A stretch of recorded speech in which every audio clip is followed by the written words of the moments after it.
भाजपा की केंद्र और राज्य सरकार पर हर मोर्चे पर विफल रहने का आरोप लगाते हुए प्रदेश कांग्रेस अध्यक्ष सचिन पायलट ने हमला बोला। पायलट गुरुवार को सुकमा में शहीद हुए सीकर जिले के 2 जवानों के अंत्येष्टि में शामिल होकर पुष्कर पहुंचे, जहां अंबेडकर सर्किल पर कांग्रेसियों ने पायलट का जोरदार स्वागत किया। पत्रकारों से बातचीत करते हुए पायलट ने कहा कि केंद्र और राज्य सरकार केवल विज्ञापनों की सरकार बन चुकी है। पायलट ने विधानसभा में कांग्रेसी विधायकों के निलंबन के मामले में सरकार को घेरते हुए कहा कि यह लोकतंत्र की हत्या है। प्रदेश में नेतृत्व के सवाल पर पायलट बसते नजर आए। उन्होंने अशोक गहलोत को नई जिम्मेदारी की बधाई देते हुए कहा कि कांग्रेस में पद की लालसा नहीं है, जो भी आलाकमान फैसला करेगी वो सबको मंजूर होगा।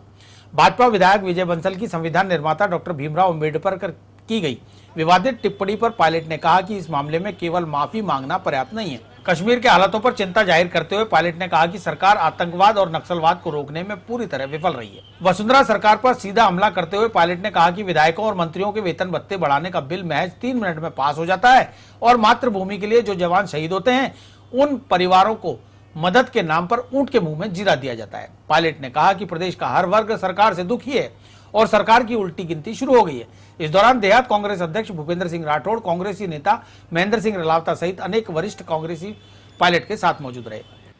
सरकारी संपत्ति को सरकार उसका निजीकरण करना चाहती है। बड़े बड़े होटलों को, बड़े बड़े अरबों खरबों रुपए की ज़मीन और संपत्ति को सरकार अगर बेचना चाहती निजी हाथों में, उसके विरोध में अगर विपक्ष के विधायक कुछ बोलते हैं तो रवैया जो सरकार का है निंदनीय है।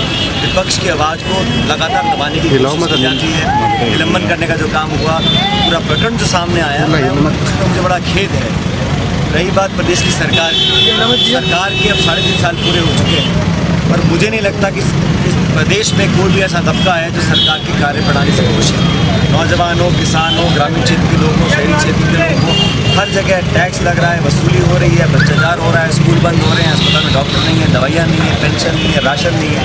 तो सिर्फ इश्तेहार की और विज्ञापन की सरकार रह गई है। इस सरकार के खिलाफ हमने मोर्चा खोला हुआ है और अगले साल विधानसभा के चुनाव होने वाले हैं। पूरा प्रदेश अतारू है कब चुनाव हो और दोबारा कांग्रेस की सरकार यहाँ बने। प्रदेश पुष्कर से जयपुर के लिए रवाना होते समय पायलट का एमडीएस चौराहे पर जोरदार स्वागत किया गया। पत्रकारों से बात करते हुए पायलट ने कहा कि शिक्षा राज्य मंत्री वासुदेव देवनानी का बयान बड़ा ही निंदनीय है, जिसे माफ नहीं किया जा सकता। जल्द से जल्द देवनानी को ब्राह्मण समाज से माफी मांगनी चाहिए। जो व्यक्ति मंत्री के पद पर बैठा हो उसे सोच समझकर अपने शब्दों का प्रयोग करना चाहिए। पायलट ने देवनानी वाले मुद्दे पर कार्रवाई करने का अधिकार मुख्यमंत्री वसुंधरा राजे का बताया।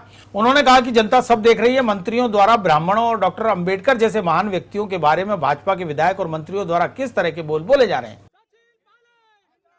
बड़ा निंदनीय है और मैं समझता हूं जो व्यक्ति मंत्री के पद पर बैठा हो उन लोगों को बहुत सोच समझकर अपने शब्दों का प्रयोग करना चाहिए। लेकिन समाज को आहत कर कर क्या वो साबित करना चाहते हैं मैं नहीं जानता हूं, लेकिन उनको माफ़ी मांगनी चाहिए और मैं समझता हूं ब्राह्मण समाज के तमाम लोगों को उससे बहुत आहत पहुंची। चाहे प्रोफेसर का मुद्दा हो, चाहे ब्राह्मण समाज का मुद्दा हो, फिर कांग्रेस इनके खिलाफ कार्रवाई का एकजुट नज़र क्यों नहीं आ रही है? भाई हमको तो मुद्दा उठाने का है और लोगों के बीच जनता तक मैसेज ले जाने का है। कार्रवाई करने की जिम्मेदारी तो मुख्यमंत्री की है। मुद्दा भी तो मुख्यमंत्री की जिम्मेदारी है किसको पद पर रखना, किस पे नहीं रखना है।